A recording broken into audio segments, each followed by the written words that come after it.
Start करते हैं यार। गुड मॉर्निंग यार।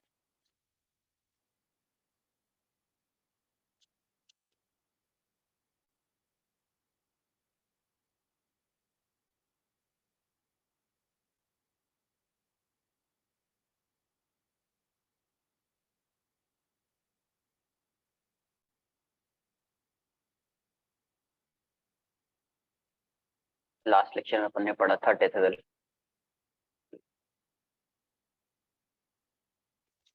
स्टार्ट करेंगे अपन conical pendulum. Conical pendulum.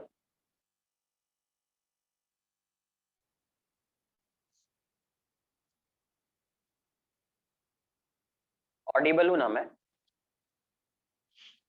Yes sir. देख, समझ लेते हैं पहले कोनिकल पेंडुलम कैसा होगा। एक होता है सिंपल पेंडुलम, एक कोनिकल पेंडुलम। सिंपल पेंडुलम के बारे में भी डिस्कस करेंगे थोड़ा सा, समझो एक बार। क्या किया, एक स्ट्रिंग ले लिया है। मान लो सपोज ये स्ट्रिंग है, इस स्ट्रिंग को यहाँ पे फिक्स कर दिया है। अब ये ऐसा है,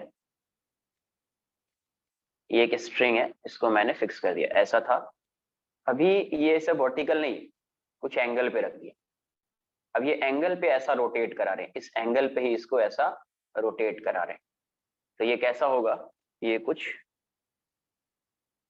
ये स्ट्रिंग ऐसी है ना, और इसी एंगल पे इस स्ट्रिंग में यहाँ पे मैंने एक ऑब्जेक्ट को अटैच कर दिया है। ये ऑब्जेक्ट है, इसका मास मैं एम अज्यूम कर लेता हूँ, और इसको क्या कर रहा है, इसी को रोटेट करा रहे हैं। किसमें? Horizontal circle.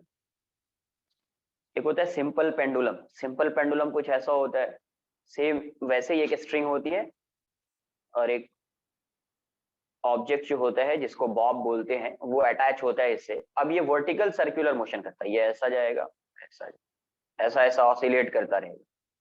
तो ये वर्टिकल सर्कुलर मोशन है ना, वर्टिकल प्लेन में मोशन कर रहा है। बट ये जो सर्कल बन रहा है ये हॉरिजॉन्टल है। ये कैसा सर्कल है? हॉरिजॉन्टल। हॉरिजॉन्टल का देखो, ये सिंपल पेंडुलम का मतलब ये ऐसा है, ये ऐसा जाएगा, ये ऐसा जाएगा, ऐसा है, इस टाइप से, इस साइड फिर इस साइड, ये ऐसा है तो इस साइड, इस साइड, इसको, ये सिंपल पेंडुलम। बट ये कोनिकल पेंडुलम में क्या होगा, ये ऐसा सर्कुलर पाथ में जाएगा,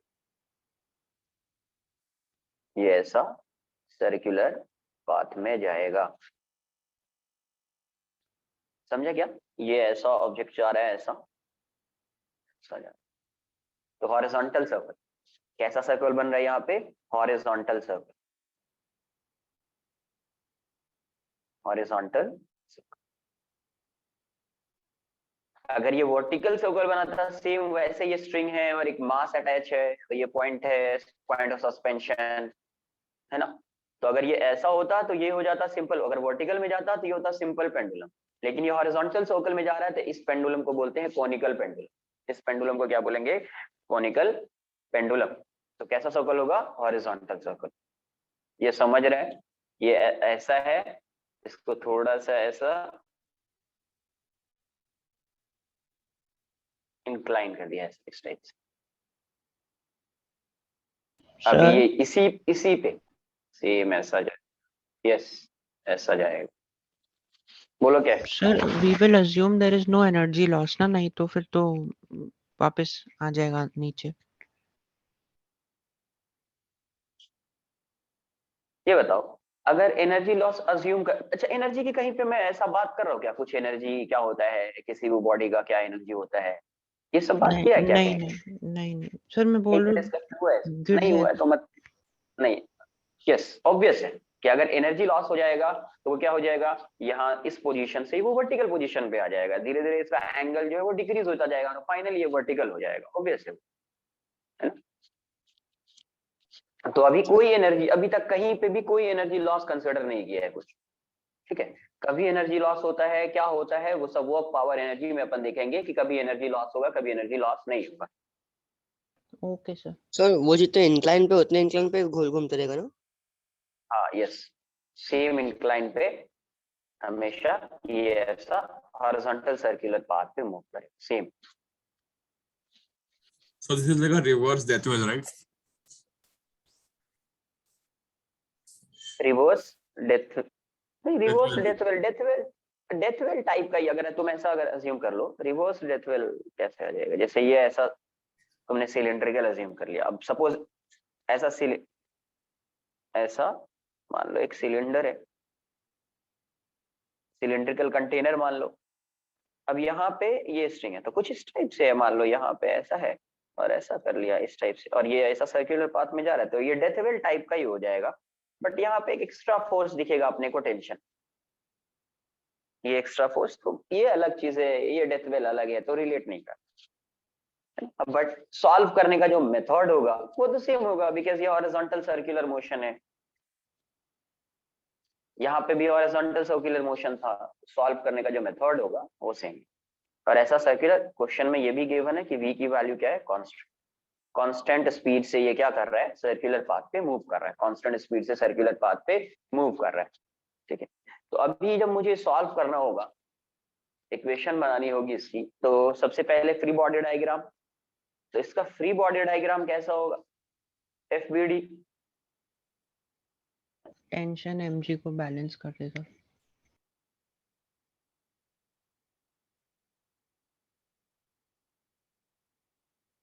यहाँ पे ये है तो mg तो इस प्लेन के परपेंडिकुलर आ गया, correct, mg is perpendicular to the plane of motion of particle. Next tension इस साइड आएगा, और इस एंगल को अगर मैं थीटा अज्यूम कर लूं तो ये एंगल भी क्या हो जाएगा, थीटा हो जाएगा। तो यहाँ पे एक कंपोनेंट, इसको जब आप रिजॉल्व करोगे तो एक ऐसा आएगा परपेंडिकुलर टू द प्लेन आएगा टी कॉस थीटा, और एक रेडियल आएगा, रेडियल डायरेक्शन में आएगा T sine theta, T sine theta. इसके लेंथ को मैं एल अज्यूम कर लेता हूँ, ये एल है, ये थीटा है, तो ये वाली वैल्यू आर, तो आर को आप क्या लिख सकते हैं, आर की वैल्यू यहाँ पे क्या है, एल साइन थीटा, ये एल है, ये थीटा है, ये एंगल 90 डिग्री है, तो ये थीटा का ऑपोजिट साइड हो जाएगा, ऑपोजिट में साइन आता है, तो आर की वैल्यू एल साइन थीटा। तो अब यहाँ से इस डायरेक्शन में तो ये मूव नहीं कर रहा है, वर्टिकल डायरेक्शन में, तो वर्टिकल डायरेक्शन में मूव नहीं कर रहा है, इसका मतलब T cos theta equals to mg, T cos theta equals to mg हो जाएगा, इक्वेशन 1। एंड ये सेंटर के टुवर्ड्स जो फोर्स है, सेंट्रिपेटल फोर्स, वो क्या होता है, m into A C, centripetal force की वैल्यू क्या है, T sine theta, m AC is v square by r, v square by r, तो यहां से इक्वेशन 2 लिख दिया। नाउ 2/1, 2/1, उससे क्या आएगा, T sine theta upon T cos theta, T cos theta, इसकी वैल्यू हो जाएगी mv square by r upon mg, m से m कैंसिल आउट हो जाएगा, तो ये आ जाएगा आपका tan theta equals to v square by rg, tan theta equals to v square by rg। ये बात आ रही है समझ? तो यहां से अपन फाइंड कर सकते हैं v की वैल्यू, तो यहां से क्या आ जाएगा, v square is rg tan theta, rg tan theta, तो v की वैल्यू क्या हो जाएगी, rg tan under root rg tan theta, ये आ जाएगी। अब r की वैल्यू पुट कर सकते हैं आप l sin थीटा, तो v इक्वल्स टू क्या आ जाएगा, r क्या है, l sin थीटा, ये g हो जाएगा, और ये वाली tan थीटा को आप क्या लिख सकते हैं, sin theta upon cos theta, sin theta upon cos theta, तो यहाँ से sin स्क्वायर थीटा हो जाएगा, तो v की वैल्यू जो आपको दिखेगी वो दिखेगी lg by cos theta into sin theta, lg by cos theta into, तो यहाँ से ये इसकी क्या हो जाएगी, स्पीड फाइंड कर लेंगे। यस सर ये फॉर्मूला याद रखना है, ये वाला, इसको नहीं ये बॉक्स वाला के अंदर थोड़ी कर रहा हूँ, बॉक्स के अंदर नहीं कर रहा हूँ ना, तो फार्मूला लर्न नहीं करना, बट समझ में आना चाहिए कि कैसे सॉल्व करना है क्वेश्चन को। क्या कर रहे हैं, एक तरह का ये क्वेश्चन ही हो गया ना यार, रिजॉल्व कर रहे हैं फिर सॉल्व कर रहे हैं, जैसे अपन नॉर्मली क्वेश्चन को सॉल्व करते थे वैसे ही सॉल्व कर रहे हैं, समझ में आना चाहिए आपको, लर्न नहीं करना है, जो लर्न करने वाला होगा वो बॉक्स के अंदर आएगा, कॉपी कर लो इसको।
सर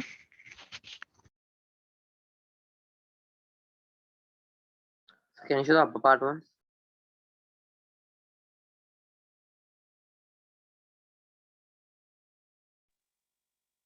हाँ दक्ष बोलो। सर सिंपल पेंडुलम जो होता है वो हाफ ही सर्कल बनाता है ना? नहीं कंपलसरी नहीं हाफ सर्कल बनाएगा, ये कंपलसरी सर नहीं है। पूरा कैसे बनाएगा? पूरा तो अरे होता पूरा ही नहीं नहीं ना। बनाएगा, मैं कहा ऐसा बोला मैंने कि पूरा सर्कल बनाएगा। हाफ नहीं बनाएगा इसका मतलब नहीं पूरा होता है क्या, कंप्लीट सर्कल होता है क्या? नहीं मतलब लाइक ऐसा है, ये ऐसा है तो ये ऐसा ऑसिलेट करता रहेगा।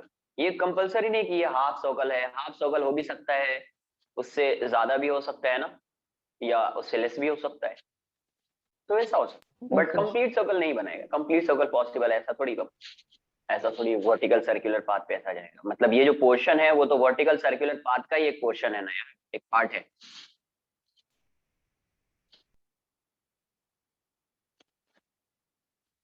तो हाफ सर्कल से कम या उसका इक्वल, उससे ज्यादा नहीं कभी भी?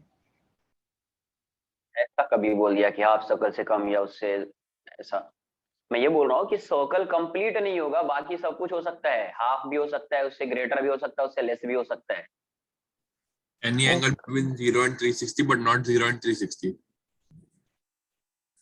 हाँ मतलब अगर पूरा एंगल आप कंसिडर करोगे यहाँ से इस पूरे पाथ का आर्क का एंगल अगर आप कंसिडर करोगे तो ये वाली वैल्यू 360 नहीं होगी, बस ये पूरा एंगल जो है ओके ओके ये वाली वैल्यू 360 नहीं होगी।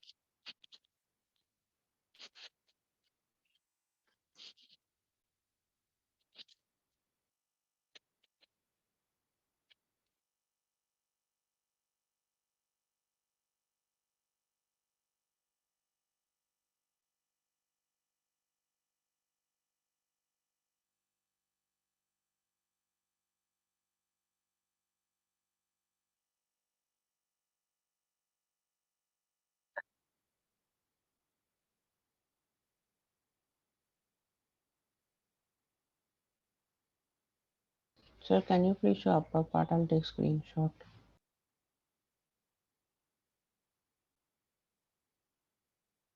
Yes sir, taken. Done.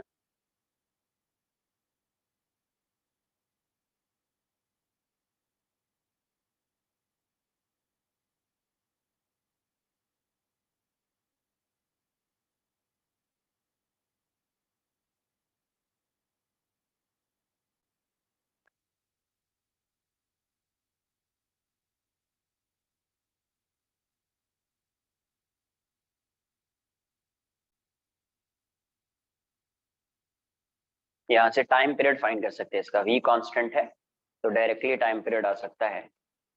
Sir, can you please show the lower?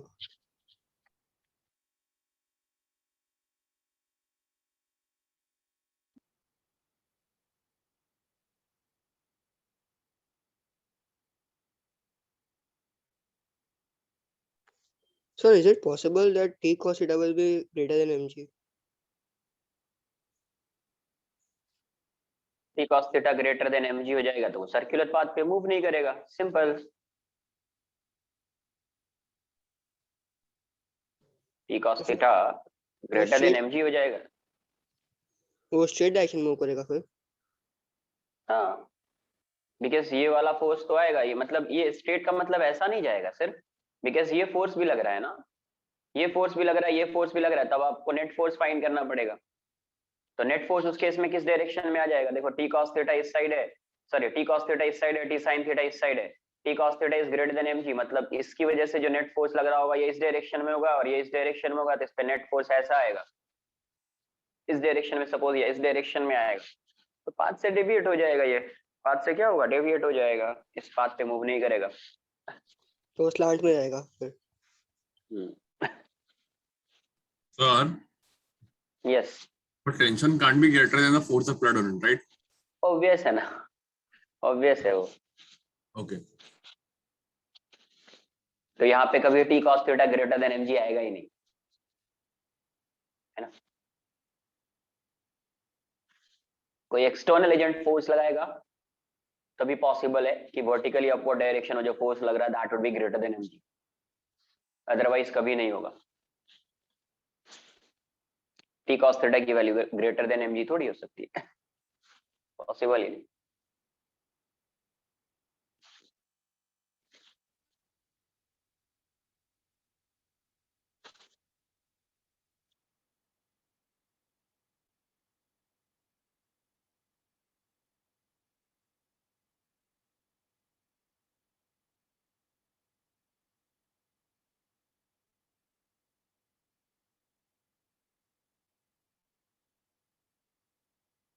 Done.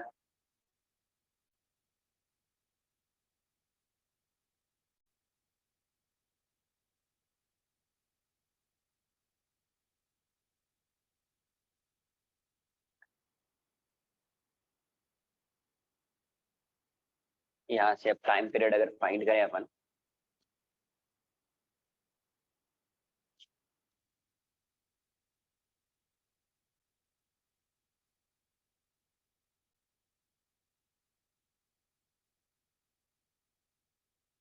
तो टाइम पीरियड क्या होता है? Time taken to complete one oscillation, है ना? Time taken to complete one oscillation,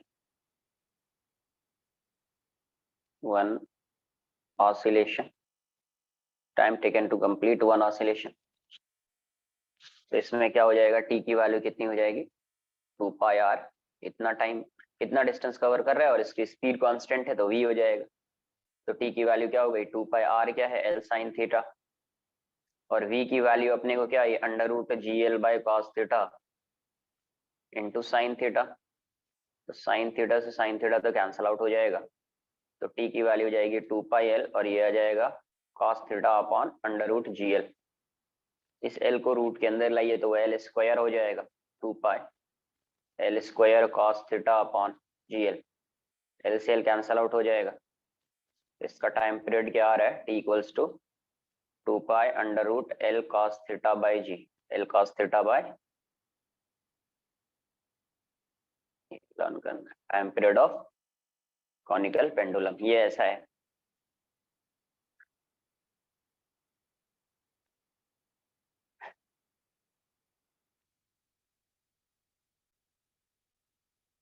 इसका सर्कुलर पाथ ऐसा है, ये एंगल थीटा है, ये एल है। आप क्या करो, इसका जो है कंपोनेंट लो इस साइड, इसको मैं एच अज्यूम कर लेता हूँ, लेट्स से एच। तो एच की जो वैल्यू होगी वो क्या होगी? ये कॉस थीटा है, ये थीटा है, तो ये हो जाएगा L cos theta, L cos theta. तो ये वर्टिकल हाइट जो है, वर्टिकल लेंथ जो दिख रहा है इसका अभी, है ना, वो तो स्लांट है, बट वर्टिकल लेंथ जो दिख रहा है वो क्या है? एल कॉस थीटा है। तो टाइम पीरियड को आप डायरेक्टली ऐसे लिख देंगे, 2 pi L cos theta by G. तो वर्टिकल लेंथ, तो वर्टिकल लेंथ अभी क्या दिख रहा है अपने को? h, यही है ना एल कॉस थीटा, इसी को मैंने h बोल दिया। तो डायरेक्ट ऐसे लिखेंगे वर्टिकल लेंथ मतलब h बाई जी। h की वैल्यू ही है एल कॉस थीटा, h की वैल्यू क्या है? L cos theta. मतलब आपको वर्टिकल लेंथ फाइंड कर लेना है तो टाइम पीरियड हो जाएगा 2 pi into vertical length upon G. ऐसे सिंपल पेंडुलम जैसे अगर होता है तो सिंपल पेंडुलम का टाइम पीरियड पता है क्या आपको? 2 pi simple root L pendulum, by ji.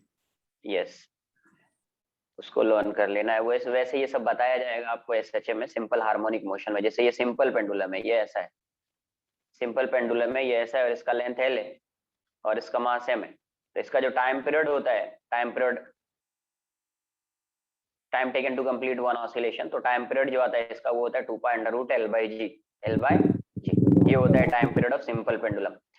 Same उसी टाइप का ये है, 2 पाई है, बट यहाँ पे देखो एल क्या है? वर्टिकल दिख रहा है।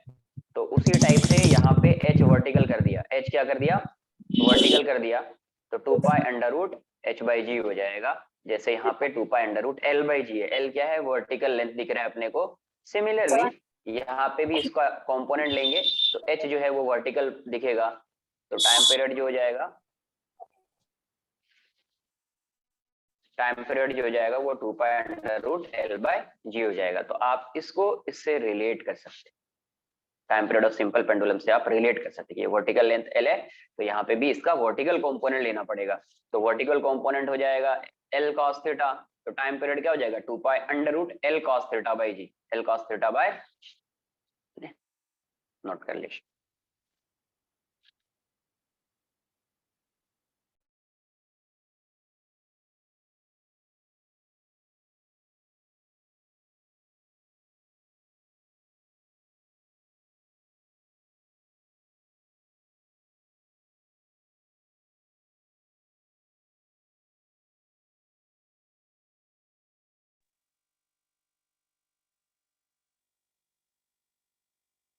यहाँ पे जो टाइम पीरियड आपको दिख रहा है, क्या ये मास पे डिपेंड कर रहा है क्या? मास पे डिपेंड नहीं कर रहा है। टाइम पीरियड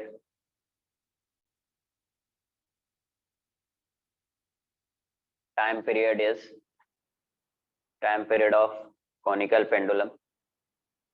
सिंपल पेंडुलम का भी इंडिपेंडेंट ऑफ मास ही होता है। Time period of conical pendulum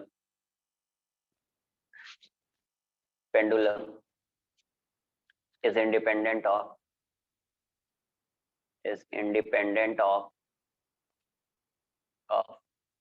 the mass of the body,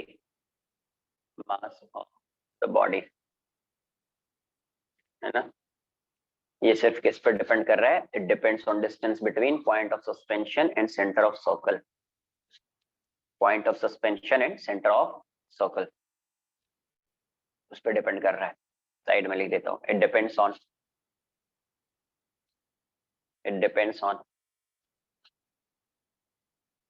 on the distance between point of suspension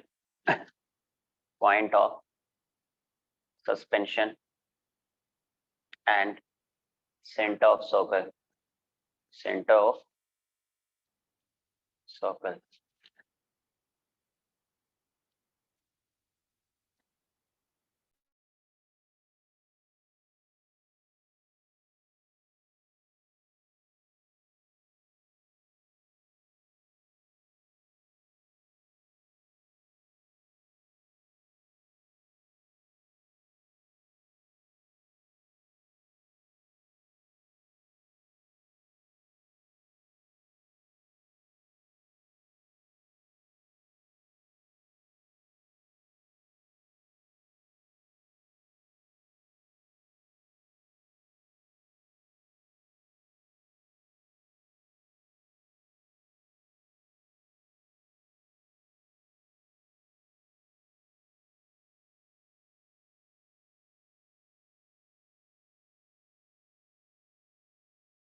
Sir, यहाँ पे one oscillation will be one circular motion, right?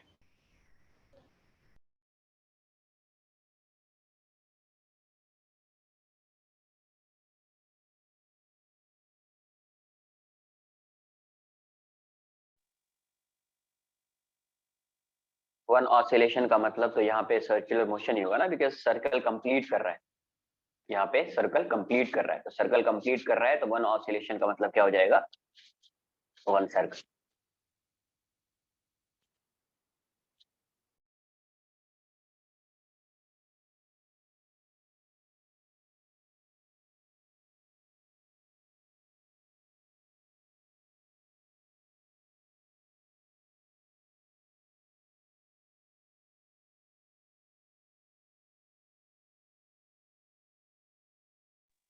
Sir,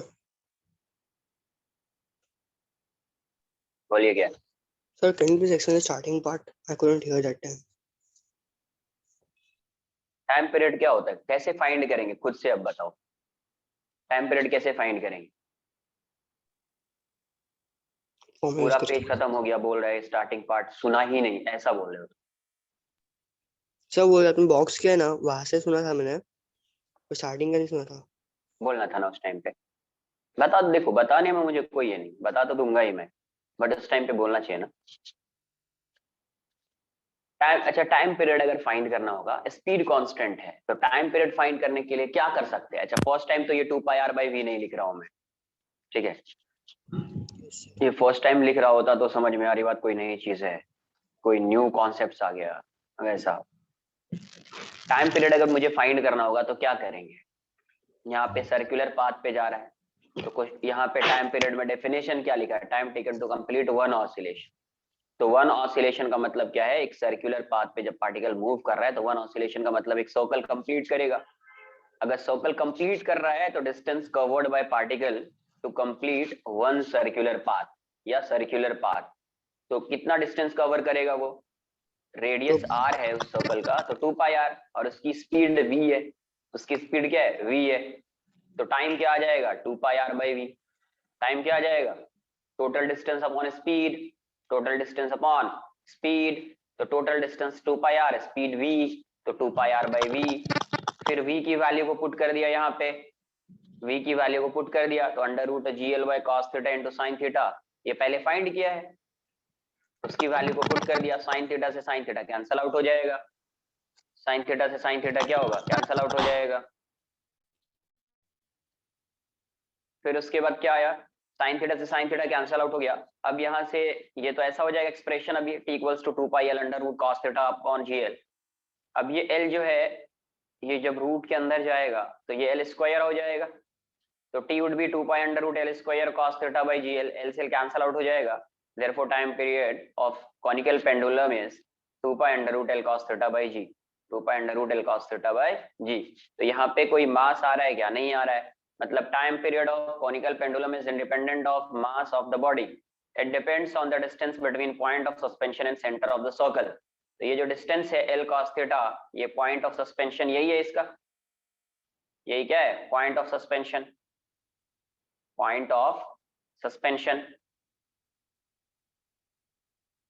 और ये क्या है? Centre of circle. तो point of suspension and centre of circle के बीच का जो डिस्टेंस है उसी पर डिपेंड कर रहा है, तो इसी को मैं h बोल देता हूँ, और h की वैल्यू क्या है? l cos थीटा, तो आप टाइम पीरियड को लिख सकते हैं 2π√h/g, 2π√h/g। इसको आप ऐसे भी रिलेट कर सकते हैं कि एक सिंपल पेंडुलम है जिसका लेंथ l है, मास सेम है, तो टाइम पीरियड होता है 2π√l/g। ये भी किससे? मास से इंडिपेंडेंट आता है, ये भी किससे आता है? मास से इंडिपेंडेंट आता है, ये नोट कर लो।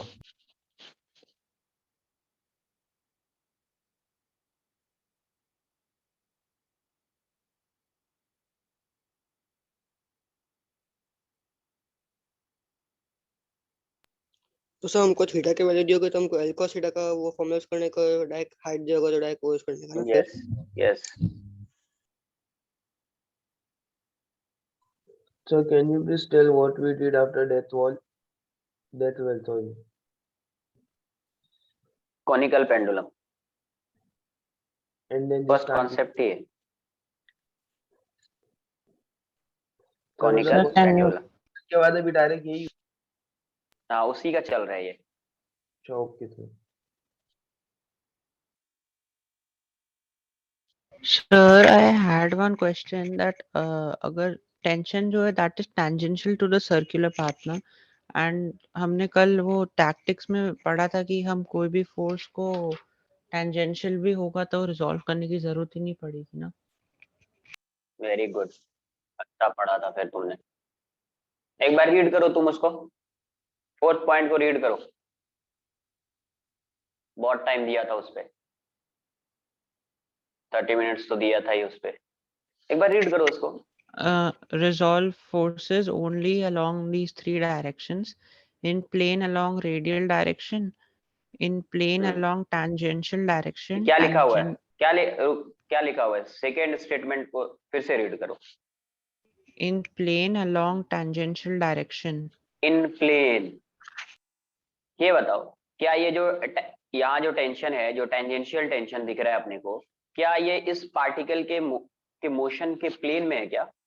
Tension is lying in the plane of motion of this particle. Particle का प्लेन क्या है? प्लेन समझ में आ रहा है तुमको? प्लेन क्या होता है ये बताओ। प्लेन ये है, हॉरिजॉन्टल प्लेन है, टेंशन कैसा होगा, क्या टेंशन इस प्लेन में है क्या? No sir.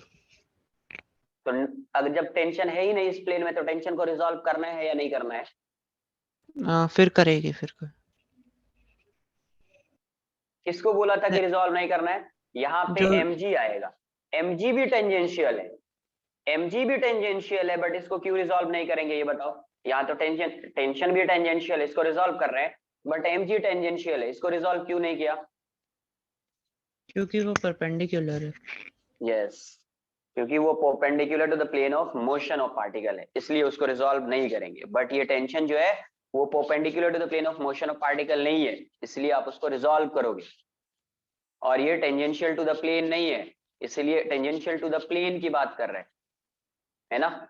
वैसा तो वो वाला केस भी यहाँ पे नहीं आएगा, तो इसलिए रिजॉल्व करना पड़ेगा। जब फोर्स को आप रिजॉल्व ओके करोगे सर। तो in the plane of motion, जब भी टेंजेंशियल रिजॉल्व करना होता है तो in the plane of motion, radial resolve करना होता है तो in the plane of motion, perpendicular resolve करना होता है मतलब जो परपेंडिकुलर वाला पार्ट आएगा तो वो किसके perpendicular? Perpendicular to the plane of motion of particle. Clear है अभी किसको रिजॉल्व करना है किसको रिजॉल्व नहीं करना है? Yes sir yes. Sir simple pendulum में भी अपन अगर एल को एल की जगह एच लिखे तो कुछ फर्क नहीं पड़ेगा ना?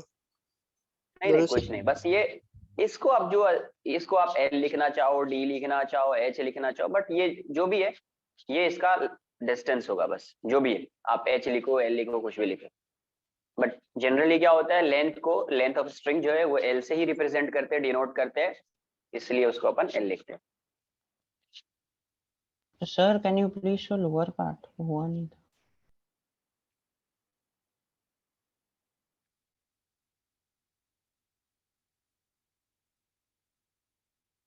यस सर स्क्रीनशॉट ले लियो।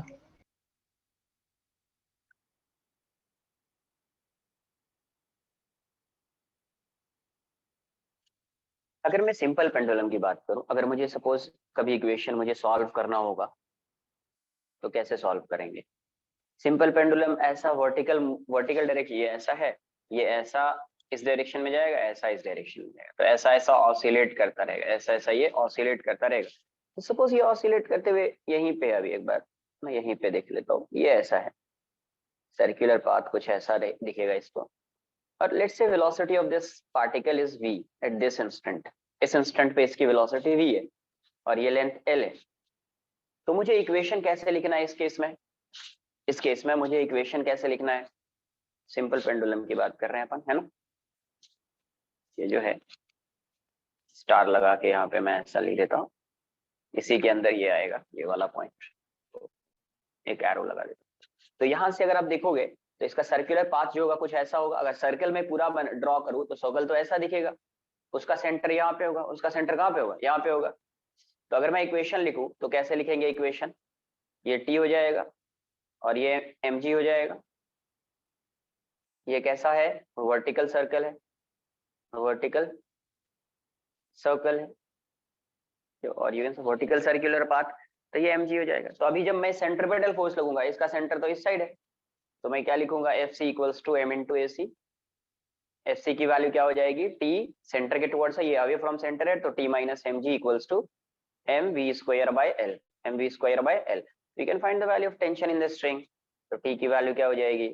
mg plus mv square by l, ऐसा हो जाएगा टेंशन की वैल्यू। अगर ये ऐसा हो जाए, जैसे ये ऐसा सर्कुलर पाथ पे जा रहा है ऐसा, तो ये सपोज स्ट्रिंग यहाँ पे आ गई, स्ट्रिंग यहाँ पे आ गई, और ये एंगल कितना फॉर्म कर रहा है? Theta. Let's say velocity of this particle at this instant is v1, इसकी वेलोसिटी को क्या अज्यूम कर लिया? v1। तो अभी कैसे फाइंड करेंगे टेंशन? तो mg तो डाउनवर्ड डायरेक्शन में आएगा, टेंशन इस डायरेक्शन में जाएगा, टेंशन इस डायरेक्शन में जाएगा, mg डाउनवर्ड डायरेक्शन में आएगा। अब तो कोई फोर्स एक्ट नहीं कर रहा है। अब ये बताओ यहाँ पे इस केस में टेंशन को रिजॉल्व करेंगे या mg को रिजॉल्व करेंगे? mg, क्योंकि टेंशन देखो, टेंशन ऑलरेडी किसके टुवर्ड्स है? सेंटर के टुवर्ड्स है, तो ये रेडियल फोर्स हो गया, तो इसको तो रिजॉल्व नहीं कर पाएंगे अपन, बिकॉज ये ऑलरेडी किसके टुवर्ड्स है? सेंटर के टुवर्ड्स है, रेडियल डायरेक्शन में। तो टेंशन को रिजॉल्व नहीं करना है, किसको रिजॉल्व करेंगे? mg को।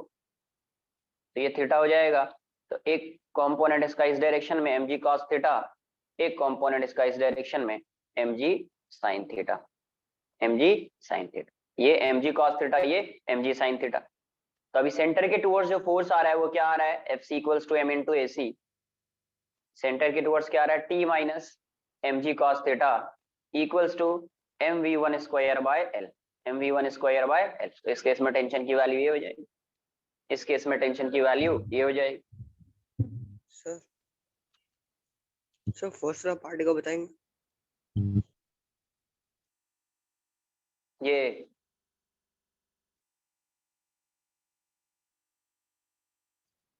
ये ऐसा वर्टिकल पाथ पे पार्टिकल मूव कर रहा है, तो अगर ये किसी न किसी सर्कल का तो एक पार्ट है ये, तो ये जो सर्कल है उसका सेंटर कहाँ पे रहा होगा, यहाँ पे। Let's say velocity of this particle at this instant is v, तो यहाँ पे टेंशन इस डायरेक्शन में आएगा, mg डाउनवर्ड डायरेक्शन में जाएगा, तो net force equals to m into A C हो जाएगा, net centripetal force equals to mass into acceleration. तो एफसी की वैल्यू क्या आ जाएगी, t minus M G. FC की वैल्यू क्या हो जाएगी, t माइनस एम जी।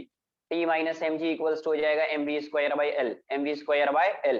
तो t की वैल्यू क्या हो जाएगी, mg plus mv square by L. अभी भी कोई डाउट है क्या इसमें? तो इसमें y एक्सिस में एक्सेलरेशन जीरो नहीं होगा ना, x एक्सिस पे एक्सेलरेशन जीरो होगा इसका। किस इंस्टेंट पे है? जहाँ पर ये इस इंस्टेंट पे x एक्सिस में, x डायरेक्शन में इसका एक्सेलरेशन जीरो है।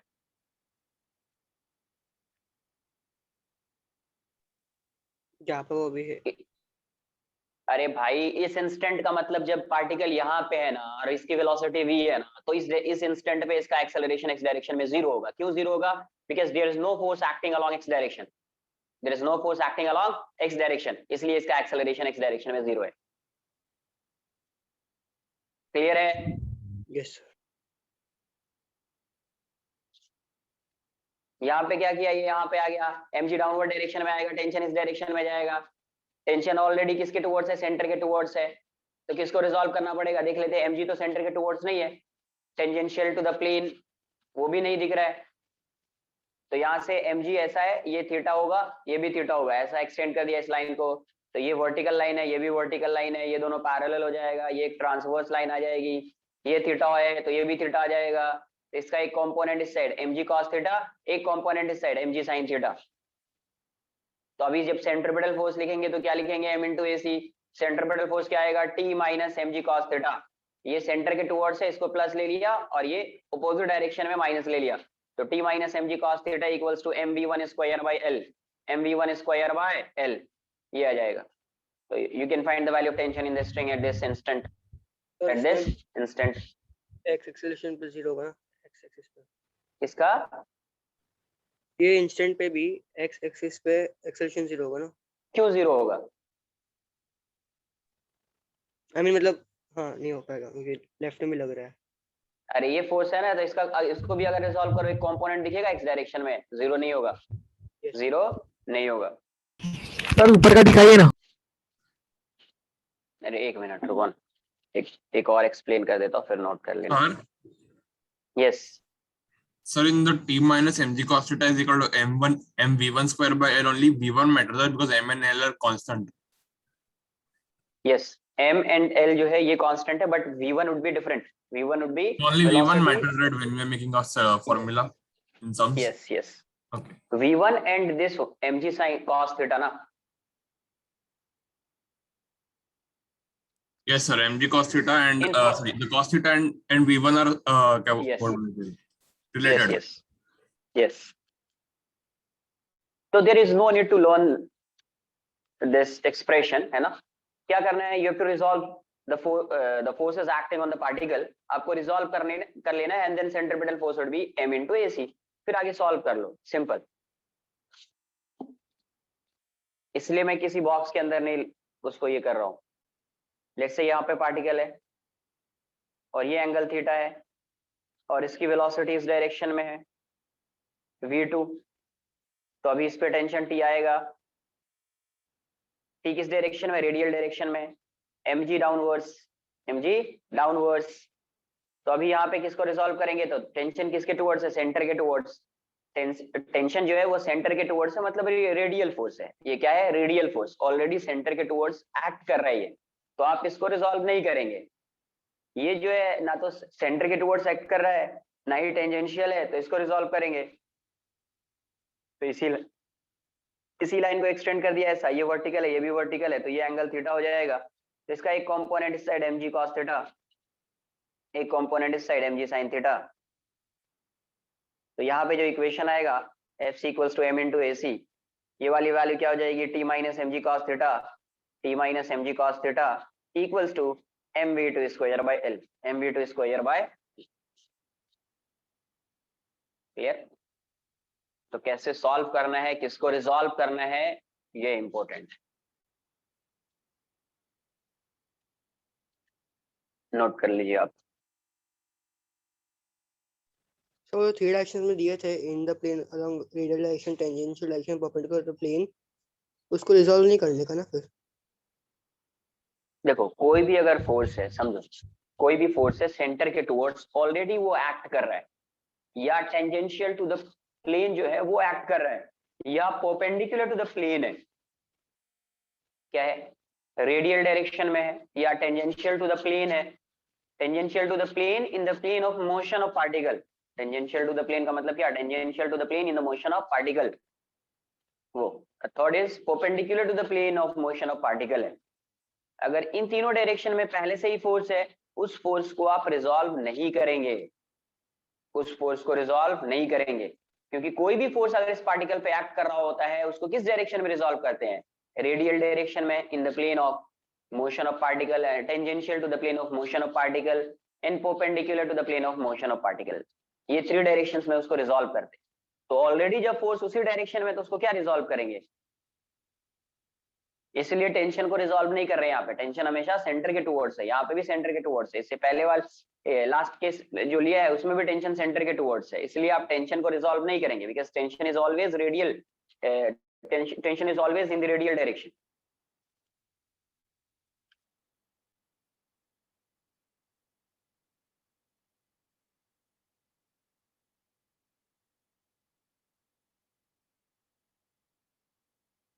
सो we have to make tangential, radial और परपेंडिकुलर ना, जो भी अगर वो Yes. तीन तो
Sir, can you 1 second show upper part? I'll take screenshot.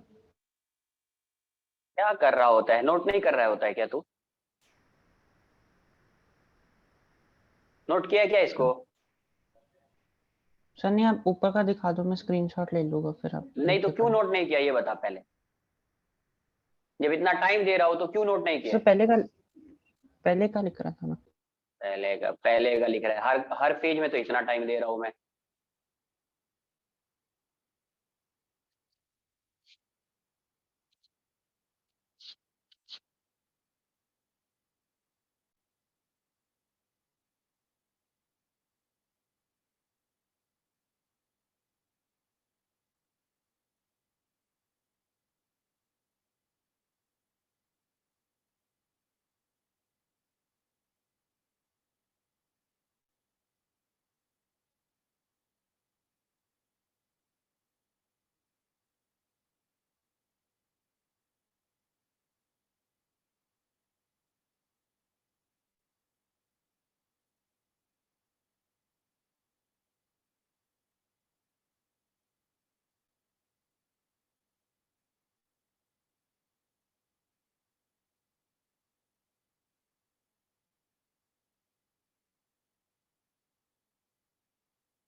Sir जब हम रिजॉल्व करेंगे तभी उसको रेडियल डायरेक्शन या फिर परपेंडिकुलर टेंजेंट डायरेक्शन में करना है ना?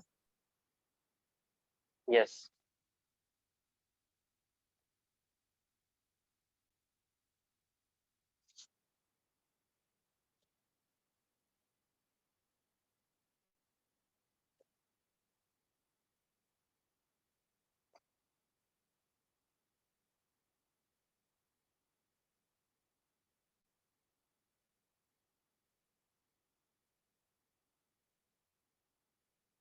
नेक्स्ट लिखेंगे radius of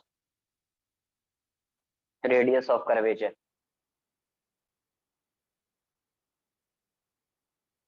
radius of curvature, मान लो रेडियस ऑफ कर्वेचर। ये देखो कोई भी एक कर्व्ड पाथ है, ये क्या है? Curved path.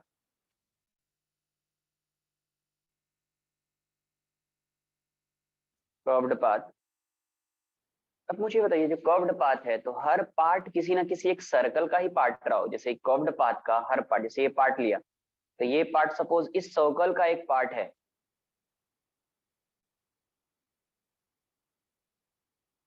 ये पार्ट लिया तो ये किसी ना किसी एक सर्कल का एक पार्ट है। किसी ना किसी सर्कल का ही एक पार्ट रहा होगा ये पार्ट है तो किसी ना किसी एक सर्कल का ही पार्ट रहा होगा ये।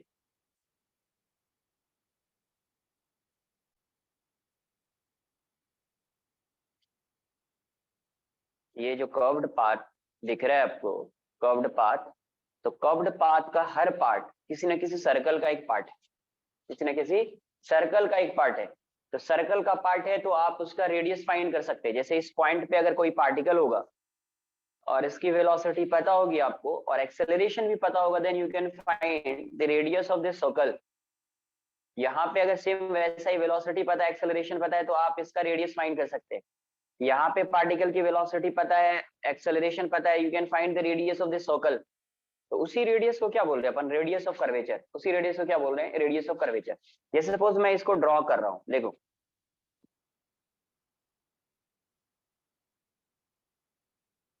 यार, ये ऐसा सर्कल है, ये ऐसा सर्कल है, तो इस ये सर्कल है और ये यहाँ पे ऐसा टेंजेंशियल है, तो इसकी velocity, let's say velocity of this particle at this point is v। इस पॉइंट पे इसकी वेलोसिटी क्या है, v है। इस पॉइंट पे इसकी वेलोसिटी क्या है, v है। तो सबसे पहला काम क्या रहेगा, आप इस पॉइंट पे एक परपेंडिकुलर ड्रॉ करो, मतलब वेलोसिटी पे परपेंडिकुलर ड्रॉ कर लो। तो ये तो टेंजेंशियल टू द प्लेन है, तो जब परपेंडिकुलर आप ड्रॉ करेंगे तो सेंटर से पास होगा। जब आप परपेंडिकुलर ड्रॉ करेंगे तो किससे पास होगा, सेंटर से पास होगा। तो सबसे पहला काम, जब वेलोसिटी है तो आप यहाँ पे एक परपेंडिकुलर ड्रॉ कर दो, परपेंडिकुलर आप ड्रॉ कर दो, and find the acceleration of particle along this perpendicular या नॉर्मल। क्या करना है, उसके बाद इस डायरेक्शन में पार्टिकल का एक्सेलरेशन फाइंड करना है, इस नॉर्मल के टुवर्ड्स, मतलब सेंटर के, बेसिकली किसके टुवर्ड्स फाइंड करना है, सेंटर के टुवर्ड्स। तो सबसे पहले आप जब नॉर्मल ड्रॉ करेंगे उसके बाद क्या करना है, find the centripetal acceleration, draw a normal to the velocity of particle, पहले ड्रॉ कर लिया नॉर्मल, फिर find the centripetal acceleration,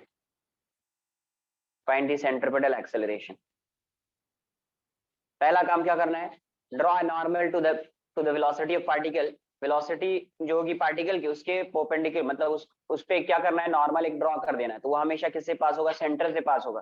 किससे पास होगा, सेंटर से पास होगा। फिर क्या करना है, फाइंड द सेंट्रिपेटल एक्सेलरेशन। तो सेंट्रिपेटल एक्सेलरेशन को मैं AC बोल देता हूँ, ये फाइंड कर लिया। नाउ AC की वैल्यू अपने को पता है, AC क्या होता है, तो v स्क्वायर बाय r, यही होता है ना, v टेंजेंशियल वेलोसिटी जो होती है वही होती है v स्क्वायर बाय r, और you can say v perpendicular square by r। तो r की वैल्यू क्या हो जाएगी, r would be v perpendicular square by AC, या इसी को बोल दीजिए v स्क्वायर बाय AC। तो ये जो v स्क्वायर बाय AC, ये r क्या हो जाएगा, radius of curvature, r would be radius of curvature.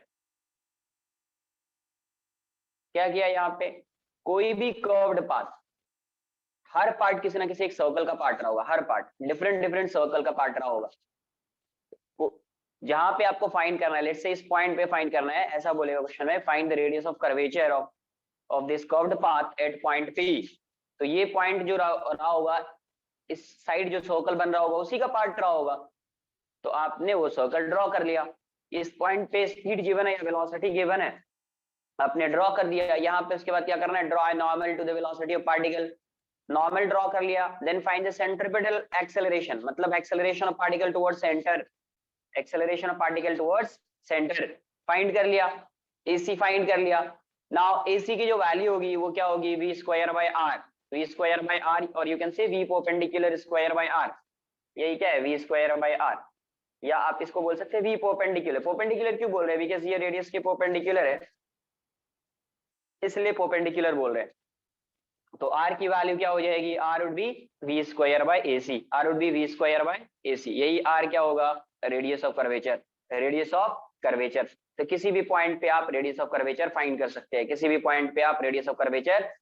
सकते हैं, सेकेंड, कभी कभी ये जो कर्व्ड पाथ होगा उसका इक्वेशन गिवन होगा, ये ऐसा कर्व्ड पाथ है, इसका इक्वेशन गिवन है y equals to f of x,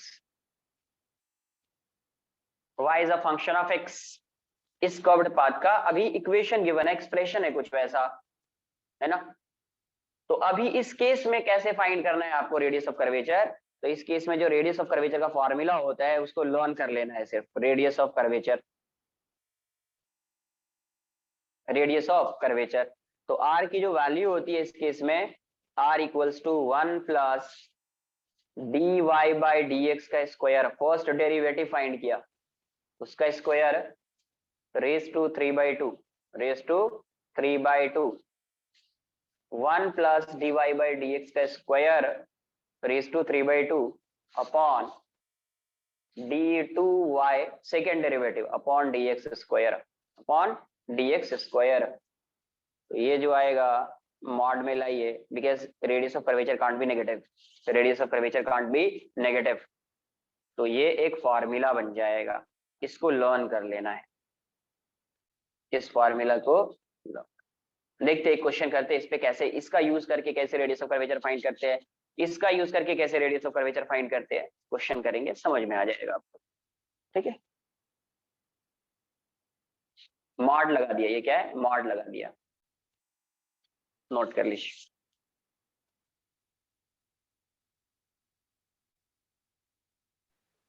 sir आपने बोला कि मतलब रेडियस ऑफ कर्व्ड पाथ पे हर एक पाथ पे सर्कल बनेगा, यस तो सर यहाँ पे अपने दो सर्कल ड्रॉ के बीच में, वो दोनों के बीच में सर्कल बन सकता है, यस, मतलब वो दो ऐसा थोड़ी यहाँ पे अरे हर पॉइंट पे सर्कल बन सकते हैं, यहाँ पे भी सर्कल बनेगा डिफरेंट सर्कल, यहाँ पे भी हो सकता है, इस साइड भी हो सकता है, इस साइड भी हो सकता है, कहीं पे भी हो सकता है। अच्छा, मतलब that can be infinite of number of circles. Yes, infinite circles बन सकते हैं, इनफाइनाइट।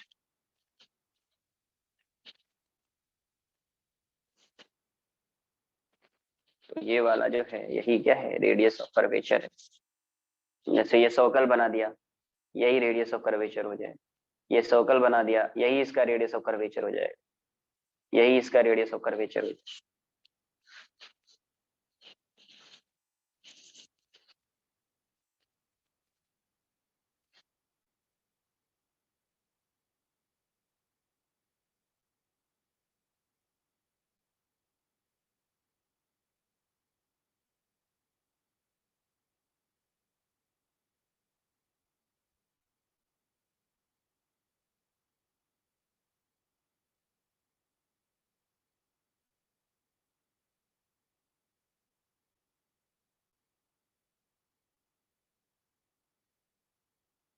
सर फिर हम रेडियस ऑफ कर्वेचर को लिखेंगे कैसे, क्या मतलब like what will we write the statement as?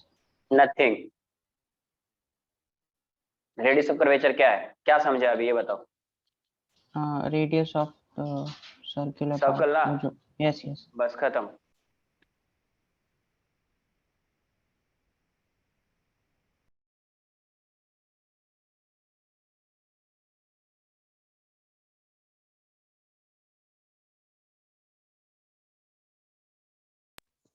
तो सर वो पॉइंट पे वो पाथ का वो रेडियस होगा ना, हर पॉइंट पे डिफरेंट होगा। सेंटर को बोल रहे, centre of curvature.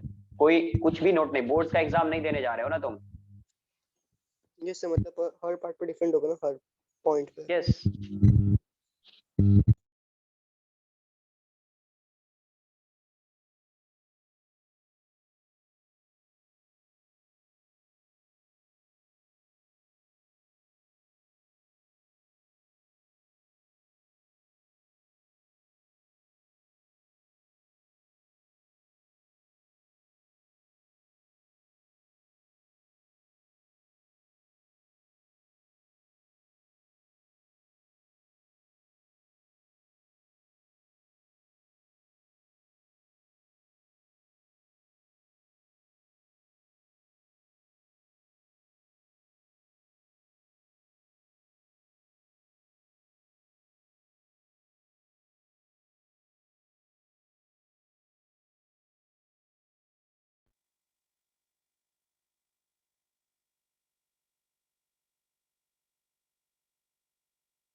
So upper part once, please.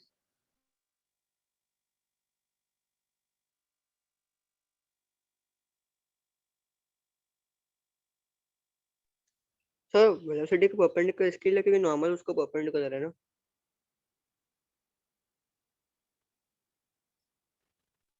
Velocity तो हमेशा आर के परपेंडिकुलर ही होता है ना यार, सर्कुलर पाथ में, सर्कुलर मोशन में velocity is always perpendicular to radius, इसलिए परपेंडिकुलर है।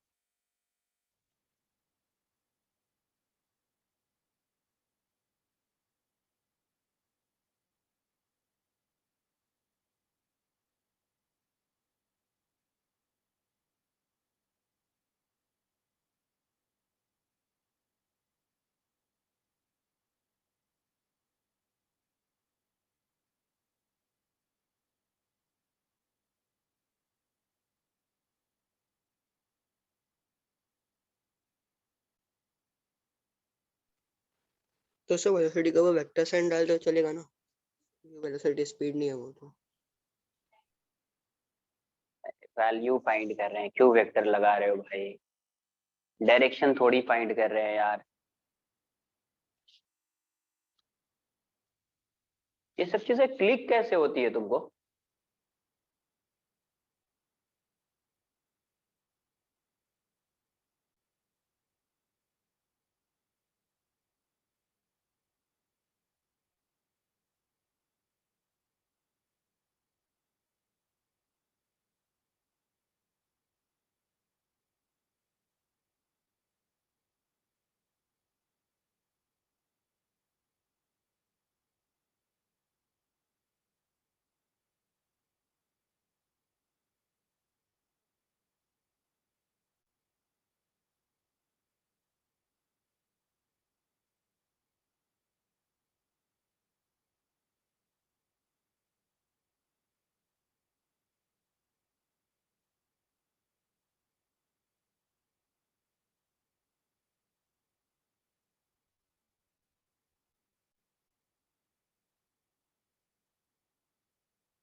सर ये फॉर्मूला का कोई डेरिवेशन होता है? बट वो बाउंस हो जाएगा, एडवांस वाले को समझ में नहीं आता है, उसको भी डेरिवेशन नहीं कराया जाता है, हम लोग को तो और बाउंस हो जाएगा पूरा डेरिवेशन, इंजीनियरिंग में जाके पढ़ते हैं इसका डेरिवेशन।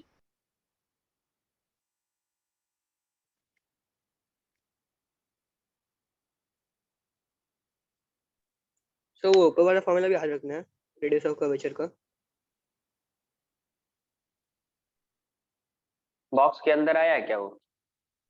Yes sir. तो इसका मतलब उसको लर्न करना है। लर्न क्या, पहले से पता है AC equals to V square by R होता है, तो वहीं से फाइंड कर लो आर की वैल्यू, वी इसको वहीं से फाइंड कर लो, वी स्क्वायर बाय AC। ये तो पहले भी बताया ना, AC की वैल्यू होती है V square by R, therefore R equals to V square by AC, V square by AC।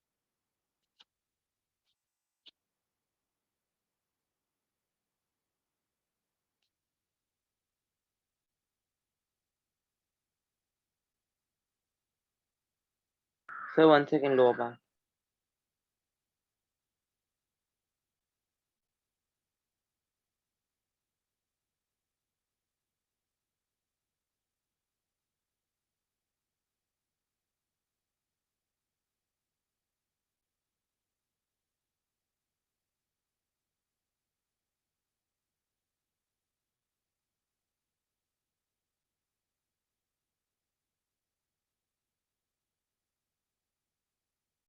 Done, sir.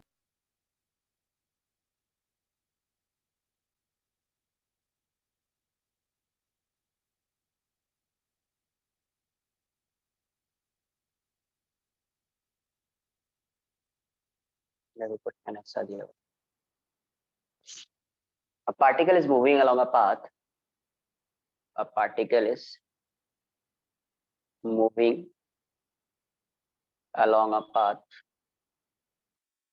a particle is moving along a path y equals to 2x cube plus 3x plus 1. A particle is moving along a path y equals to 2x cube plus 3x plus 1. Find find the radius of curvature at 1616.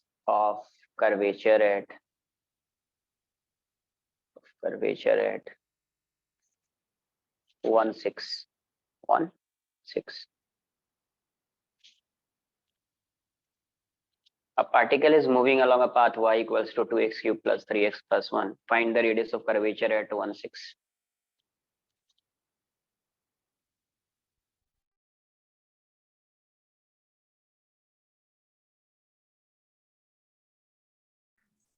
Sir, it's should be 6 1, right? Because y coordinate is 1.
तो यहाँ पे ये चीज समझ में आनी चाहिए कि y क्या है, y is a function of x है, मतलब सेकंड फॉर्मूला लगेगा।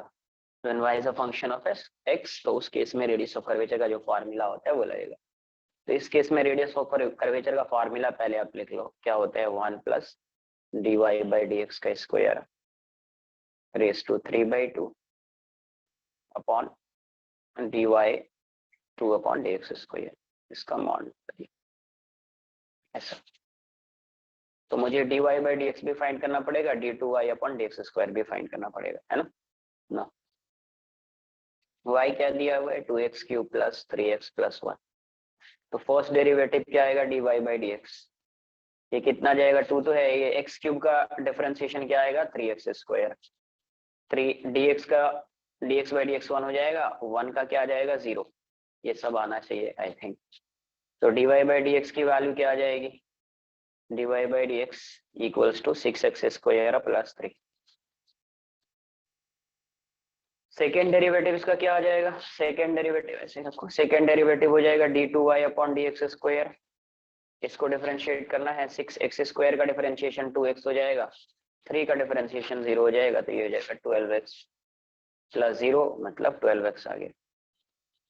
अभी किस पे फाइंड करना है अपने को 1/6, तो एट 1/6 dy/dx की वैल्यू क्या हो गई, तो 6x स्क्वायर है तो 1 स्क्वायर प्लस 3, x की वैल्यू क्या है यहाँ पे 1, ये x कोऑर्डिनेट है, ये y कोऑर्डिनेट है, तो इसमें x की वैल्यू पुट कर देंगे तो 1 हो जाएगा, 1 स्क्वायर प्लस 3 तो ये 9 आ जाएगा।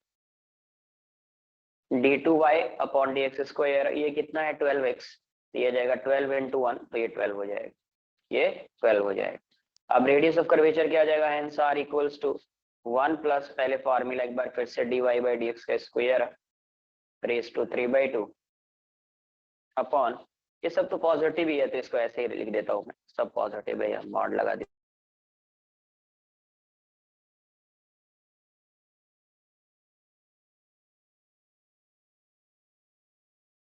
स्क्वायर की वैल्यू 12 है, 12 लिख दिया।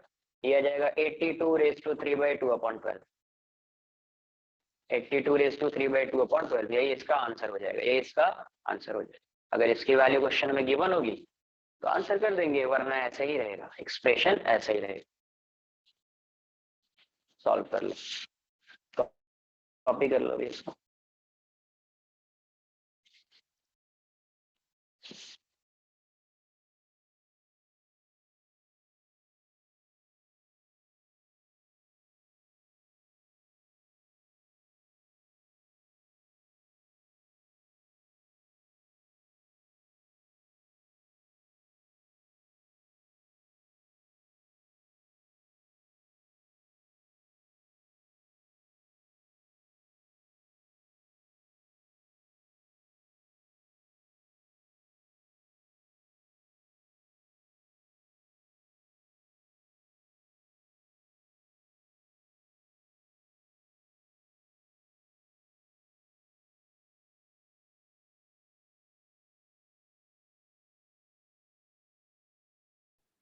So upper part of the answer, please. 82 raise to 3/2 upon 12, upper part क्या, क्वेश्चन भी कॉपी नहीं किया था क्या है।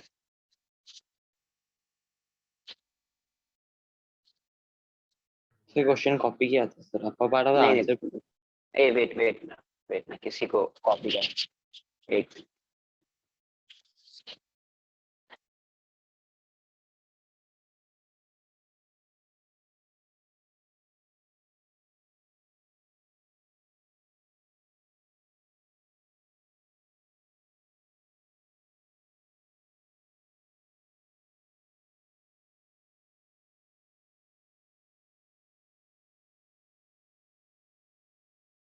By 2 upon 12।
सर ऐसा पॉसिबल है कि आरएचएस में एक्स और वाई दोनों वेरिएबल हो डिफरेंशिएट करने के बाद?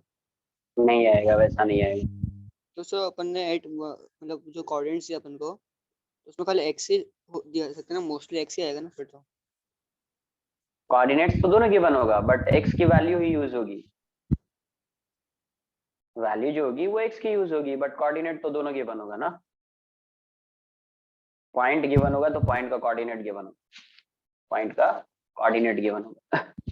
वरना सिर्फ 1 लिख दिया तो 1 तो बहुत सारे पॉइंट्स पे हो सकता है ना यार, एक्स की वैल्यू 1 तो इनफाइनाइट पॉइंट्स पे हो सकता है, यस। बट 1/6 तो एक यूनिक वैल्यू है ना, एक कोई एक पर्टिकुलर पॉइंट पे ही होगा ये 1 और 6।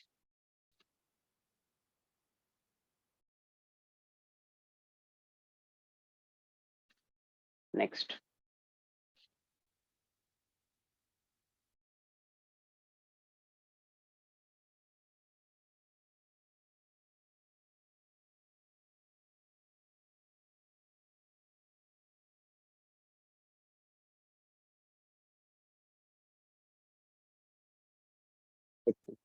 और सॉल्व कर लो तुम। A particle is moving. A particle is moving along a path y equals to x square. Find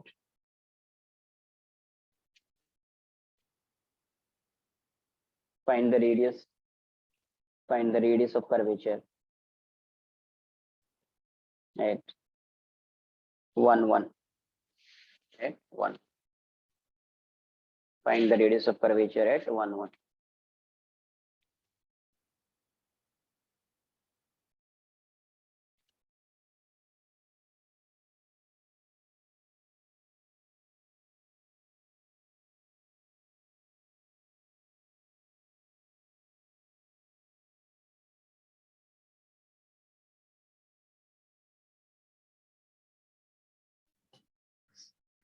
Sir, Yes.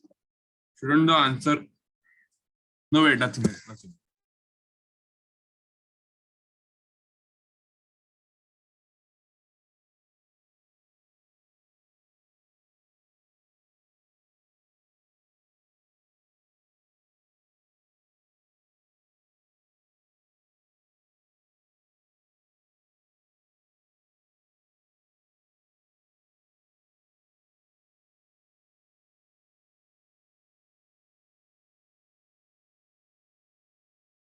Sir last का आंसर 82 3/2/12 था, राइट?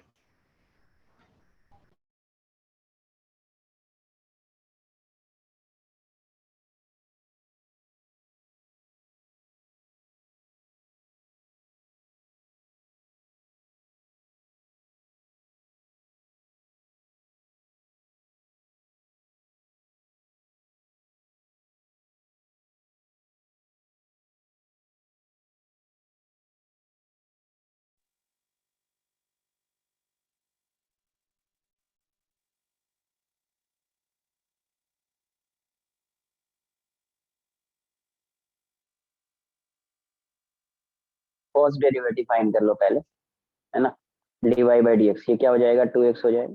सेकेंड डेरिवेटिव फाइंड कर लिया, d2y by D X square, ये क्या हो जाएगा? 2 into D X by D X 1, तो 2 आ जाएगा। At 1 1 dy by D X की वैल्यू क्या हो जाएगी? 2 इंटू 1, 2 आ जाएगी। D square Y upon D X square, तो इसकी वैल्यू तो कांस्टेंट ही आ रही है, इसकी वैल्यू कांस्टेंट क्या आ रही है? 2, एक्स का फंक्शन ही नहीं है ये, 2 आ जाएगा। तो रेडियस ऑफ कर्वेचर क्या हो जाएगा? Radius of curvature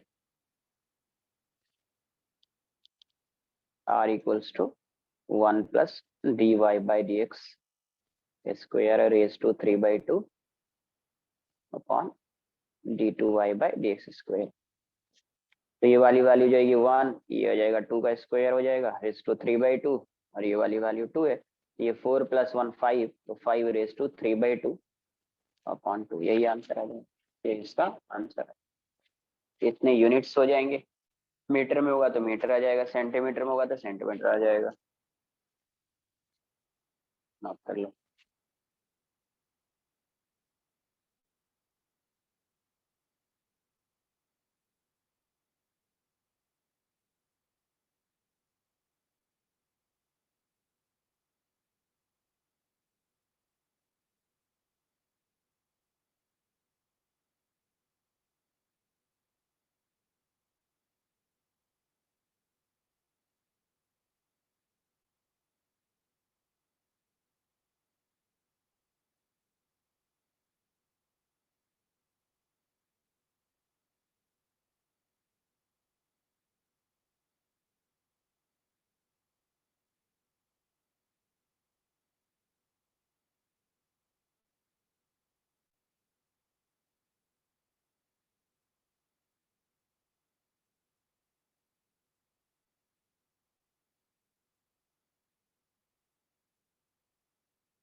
study a question. A particle is projected. A particle is projected with a speed u, with a speed u at an angle theta with horizontal. At an angle theta with horizontal. With horizontal. At an angle theta with horizontal. Consider a small part of its path. Consider a small part of its path near the highest point. Near the highest point. The highest position. And take it approximately to be a circular arc.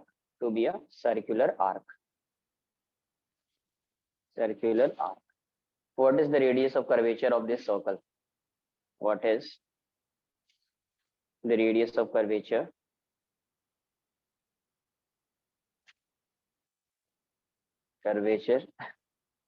of this circle? Question note करिए. A particle is projected with a speed u at an angle theta with horizontal. Consider a small part of its path near the highest position and take it approximately to be a circular arc. What is the radius of curvature of this circle?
U cos theta by g. U cos theta by g आ रहा है. Mistake कर गए फिर कहीं ना. Acceleration क्या होता है? सेंट्रिपेटल एक्सेलरेशन क्या होता है? सेंट्रिपेटल एक्सेलरेशन कॉपी कर लिए इसको. One second, sir. थोड़ा सा फॉर्मूला रॉन्ग लिख दिया है, इसलिए u cos theta by g आ रहा है. एक्सेलरेशन क्या होता है? v स्क्वायर बाय r होता है ना. तो v स्क्वायर करना है, तुमने v लिख दिया सर. v स्क्वायर होगा वो. Done. Yes, sir.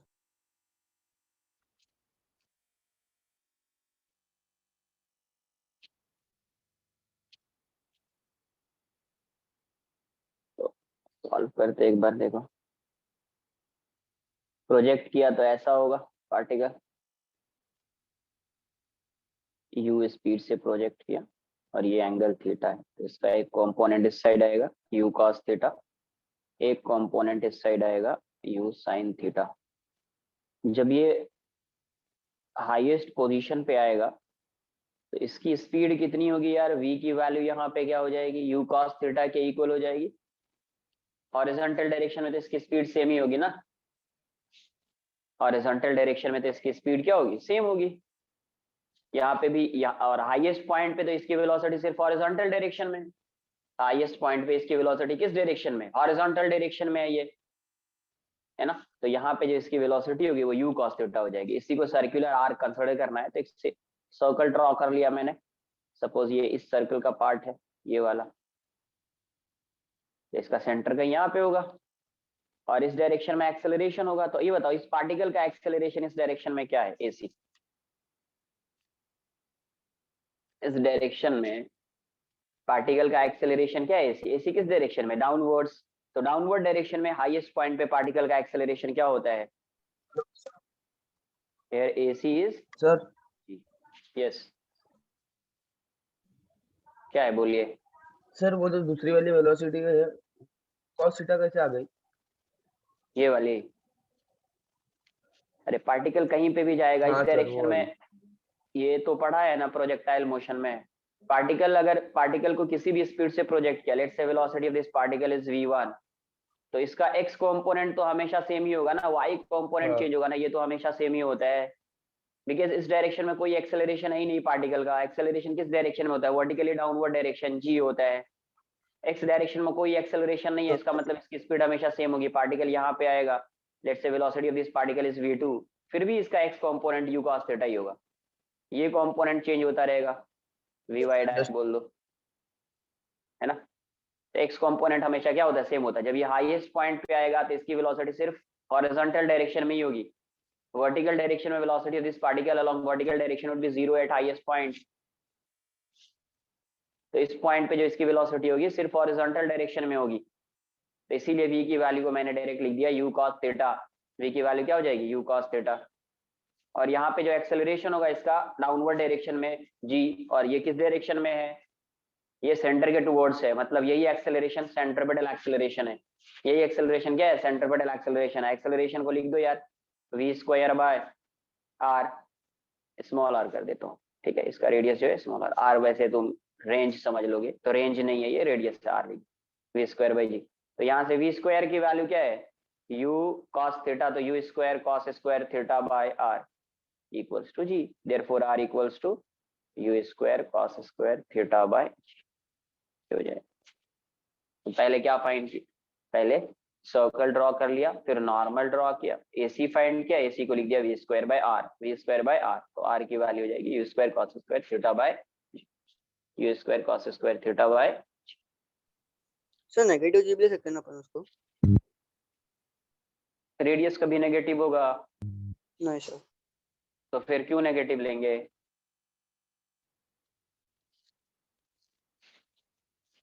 Sir sir Yes. हमने तो वही वाला एक ही पॉइंट को पूरा सर्कल का ले लिया ना, they said take a part of the thing.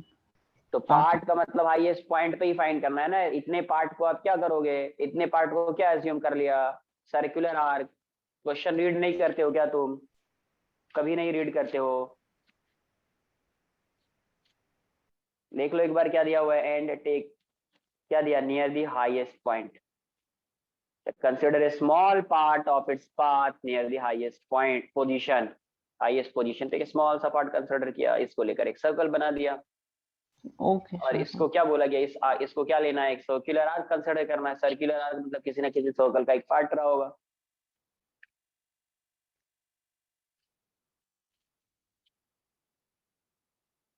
Next, repeat problem,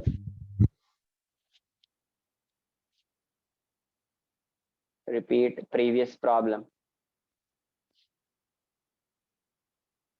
at a point, मतलब find the radius of curvature at a point where the particle's velocity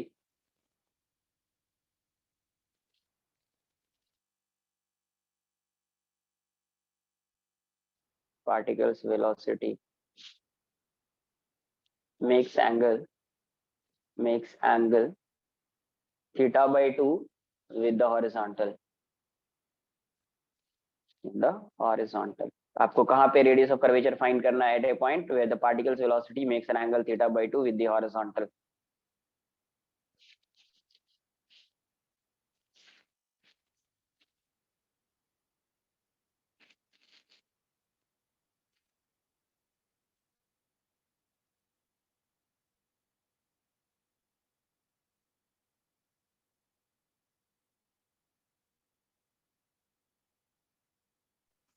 sir small part near the highest पे मतलब highest point पे draw करने का ना फिर?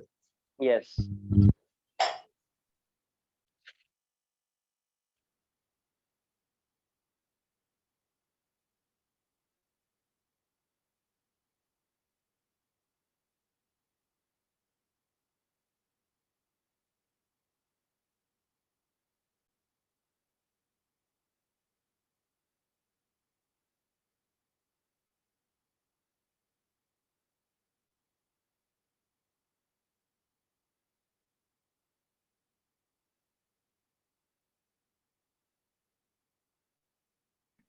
Sir, Yes.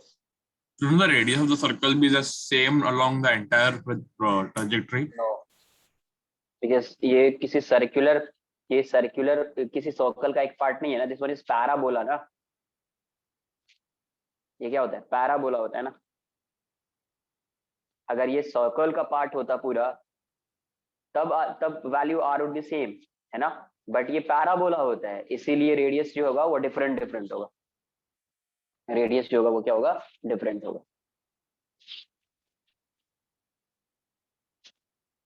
वो semi circular part थोड़ी है, वो पैराबोला है. पैराबोला.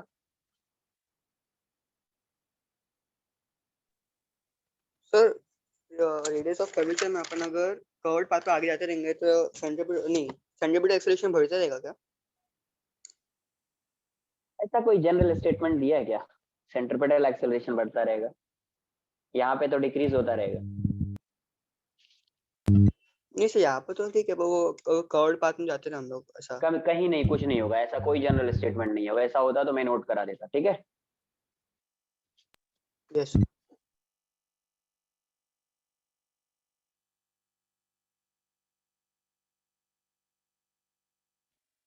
सर यहाँ पे वो जो मतलब एट द हाईएस्ट पॉइंट वाले इंस्टेंट पे ग्रेविटी सेंट्रीपिटल फोर्स बन जाएगा फिर.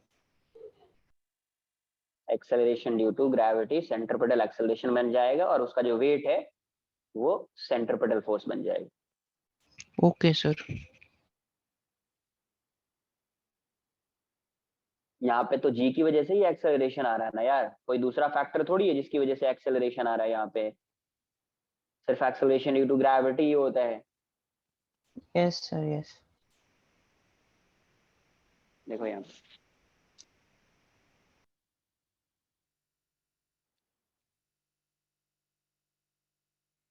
ये ऐसा है. वी स्क्वायर, तो वी पता नहीं है ना. What is the value of V? V की वैल्यू क्या होगी वो तो फाइंड करना पड़ेगा ना. यहाँ से है, ये यू स्पीड से गया, ये थीटा था.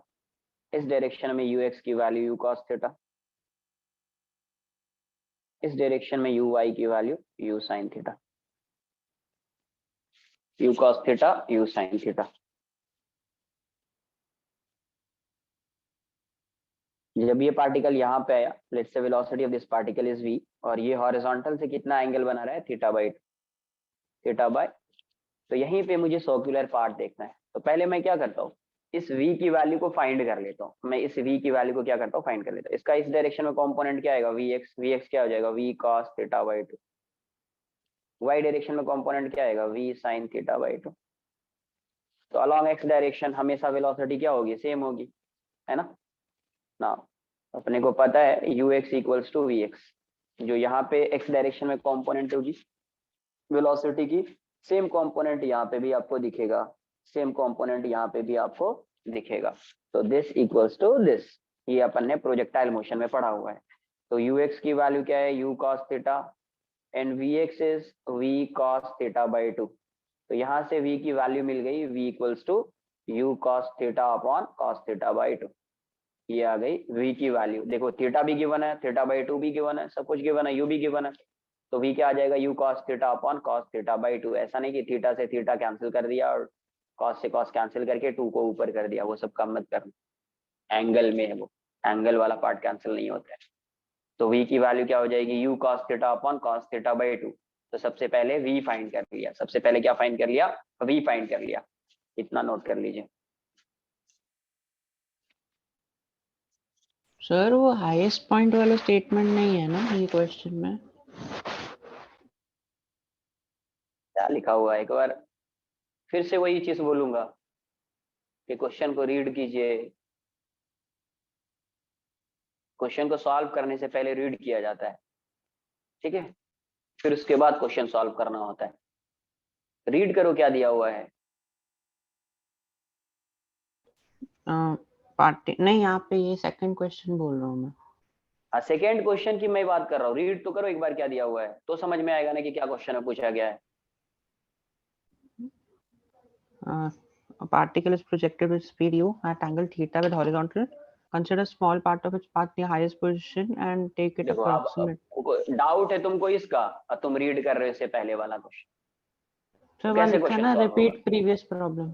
तो प्रीवियस प्रॉब्लम मतलब क्या, सिर्फ आगे भी कुछ लिखा है उसको रीड करो ना. Repeat previous problem at a point where the particles velocity makes an angle theta by 2 with horizontal. मतलब रिपीट प्रीवियस प्रॉब्लम का क्या मतलब है? आपको क्या फाइंड करना होगा?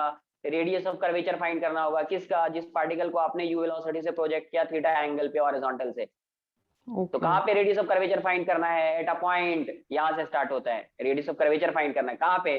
Eight a point where the particles velocity makes an angle theta by 2 with the horizontal. जब वो हॉरिजॉन्टल से थीटा बाई 2 एंगल बना रहा होगा उसी इंस्टेंट पे आपको क्या फाइंड करना है? उस इंस्टेंट पे आपको रेडियस ऑफ कर्वेचर बताना है कि ये वाला जो पार्ट है उसका रेडियस ऑफ कर्वेचर क्या रहा होगा. सिंपल. क्यों कॉम्प्लेक्स बना रहे हो इस चीज को? रिपीट प्रीवियस प्रॉब्लम मतलब प्रीवियस प्रॉब्लम में फाइंड क्या किया? Radius of curvature. इसका मतलब इसमें भी रेडियस ऑफ कर्वेचर फाइंड करना है. अब ऐसा नहीं कि क्वेश्चन को रीड कर लिया मतलब ये पूरा स्टेटमेंट हो गया और अलग से ये स्टेटमेंट हो गया, वो नहीं है. समझना पड़ेगा चीजों को. रिपीट प्रीवियस प्रॉब्लम का मतलब ये नहीं कि ये पूरा स्टेटमेंट रिपीट होगा. इसमें कहाँ पे फाइंड किया था? इसमें फाइंड किया था हाईएस्ट पोजीशन पे, हाईएस्ट पॉइंट पे फाइंड किया था रेडियस ऑफ कर्वेचर. इसमें कहाँ पे फाइंड करना है? ऐसा दिया repeat previous problem at a point where the particle's velocity makes an angle theta by 2 with the horizontal. इसका मतलब है you have to find radius of curvature at a point where the particle's makes an angle theta by 2 with the horizontal. कुछ आई बात समझ में? ऐसा नहीं कि हाईएस्ट पॉइंट को कंसिडर कर लिया फिर इसको कंसिडर कर लिया और फिर क्या कर दिया वो मुझे भी समझ में नहीं आया. वो काम मत करना. लास्ट Yes, इससे समझे प्रीवियस समझे. प्रॉब्लम जो है रेडियस ऑफ कर्वेचर फाइंड करना है. यहाँ पे डिफरेंट पॉइंट दिया हुआ है उस पे फाइंड करना है. सर इसका हमें थीटा बाय 2 ये अज्यूम करना कि वापस थीटा बाय 2 होगा.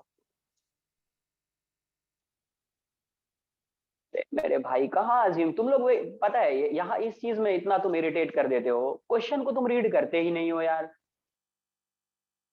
क्यों अज्यूम करूंगा मैं? नो मतलब ओके है वहाँ थीटा बाय 2 एंगल बनाएगा वो पूछ रहा हूँ. ये बताओ थीटा बाई 2 यहाँ पे नहीं होगा, यहाँ पे नहीं होगा, यहाँ पे नहीं होगा, यहाँ से यहाँ तक नहीं होगा. किस साइड बना दे थीटा बाई 2 तुम ये बता दो पहले. अगर मैंने यहाँ पे बना दिया थीटा बाई 2, क्वेश्चन मतलब सॉल्यूशन जो मैं सॉल्व करूंगा रॉन्ग हो जाएगा. No sir. तो फिर थीटा बाई 2 से प्रॉब्लम हो गया. सर यहाँ पे क्यों अज्यूम कर लिया? आप यहाँ पे अज्यूम करो ना यार, यहाँ पे अज्यूम कर लो ना यार. उससे आंसर में कोई चेंज आएगा? नहीं आएगा. तो फिर क्यों डिस्कस कर रहे हो इस चीज को?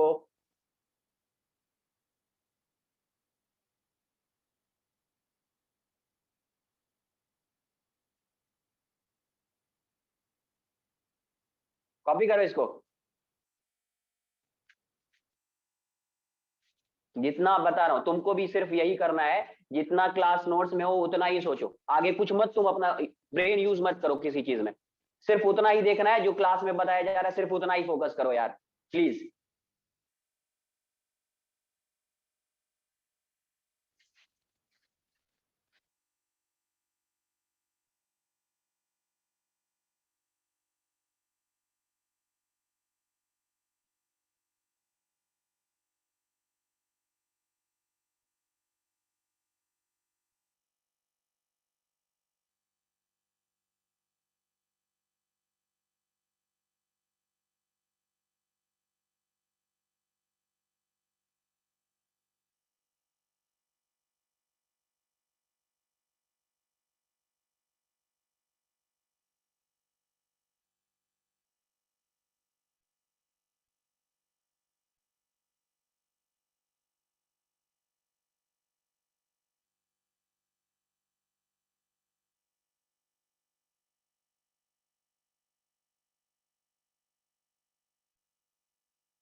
नोट कर लिया इसको.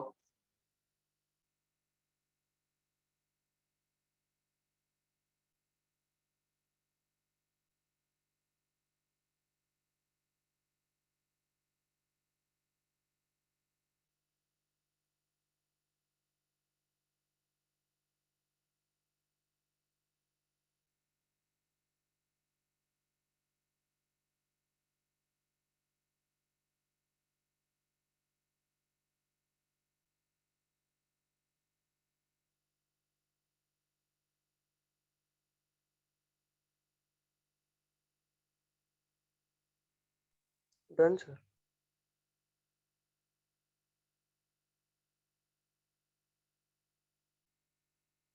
तो यहाँ पे मुझे रेडियस बताना है, तो ये ऐसा जा रहा है।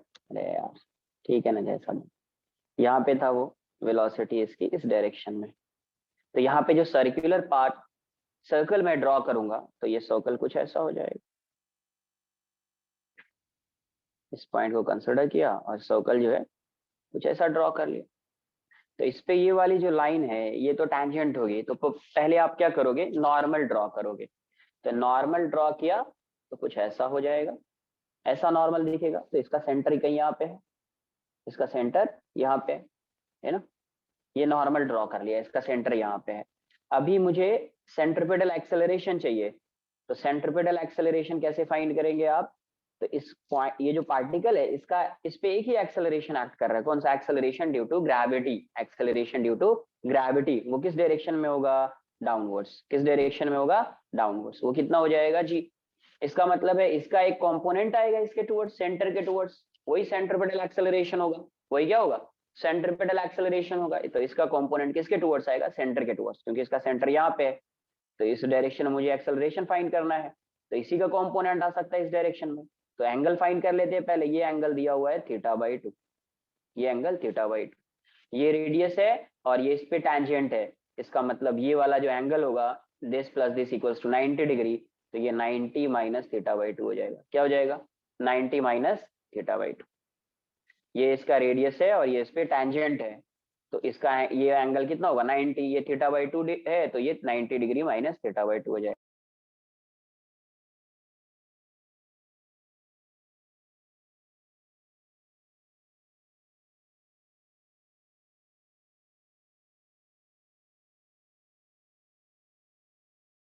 सर आप फ्रीज हो गए हो।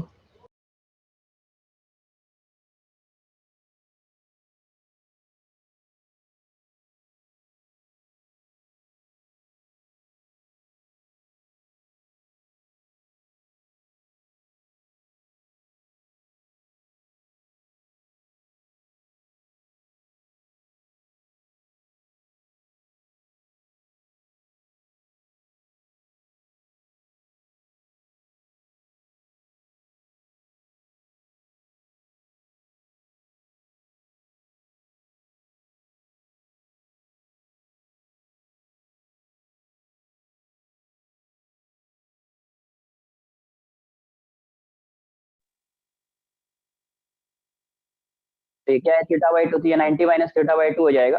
तो ये θ/2 हो जाएगा, बिकॉज ये हॉरिजॉन्टल है, ये वर्टिकल है। तो इसका कंपोनेंट सेंटर के टुवर्ड्स क्या होगा, सेंट्रिपेटल एक्सेलरेशन क्या आ जाएगा, AC। ये हो जाएगा g cos θ/2, g cos θ/2, g cos θ/2 हो जाएगा। इसको रिजॉल्व कर लिया इस साइड, तो g cos θ/2 आ जाएगा। AC की वैल्यू क्या होती है, तो v ये हो जाएगा v²/r, v²/r, g cos θ/2। तो r की वैल्यू क्या हो गई, r equals to v² upon g cos θ/2, g cos θ/2। Put the value of v here. v की वैल्यू क्या फाइंड किया था, तो ये होता है u cos θ/2 cos θ/2, तो u² cos square theta upon cos square θ/2। ये तो आपका v² हो गया, और पहले से यहाँ पे क्या है, 1 अपॉन g cos θ/2 पहले से ये। तो यहाँ से ये वाली वैल्यू क्या आ जाएगी, r equals to u² cos square theta upon g cos, क्या आ जाएगा, ठीक है। कॉपी कर लो, नोट कर लीजिए इसको। आज के लिए इतना ही रहेगा, नेक्स्ट लेक्चर में यहाँ से आगे कंटिन्यू करेंगे। और जितना बताया जा रहा है उसको रिवाइज कीजिए और उतना ही समझना है, आगे कुछ मत समझो यार प्लीज। बाकी मेरा काम है, तुम मत करो, बाकी सब मुझे करने दो वो।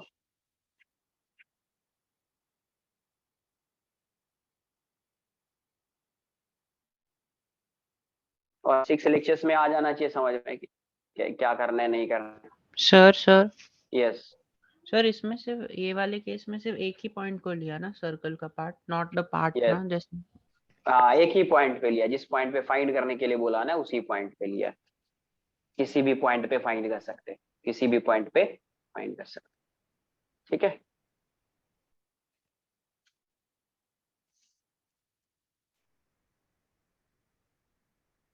सिग्निफिकेंस नहीं होगा ना?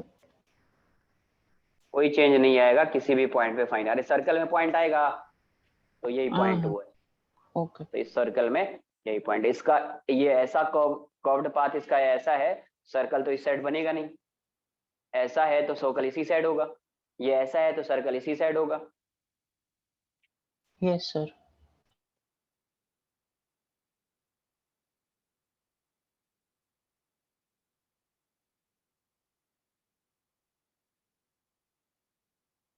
सर हम बुकलेट का होमवर्क करें थोड़ा सा? कुछ नहीं करना है अभी, अभी कुछ नहीं, जब तक नहीं बोलूं कुछ नहीं करना है। इतना पहले तुम कॉपी इसको समझ लो, जितना क्लास में क्वेश्चन कराया है, जो कॉन्सेप्ट है कॉन्सेप्ट समझिए, जितना क्लास में जो भी इलस्ट्रेशन हो रहा है उसको खुद से सॉल्व करो, पहले इतना ही समझो बस।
चलिए बाय बाय, टेक केयर।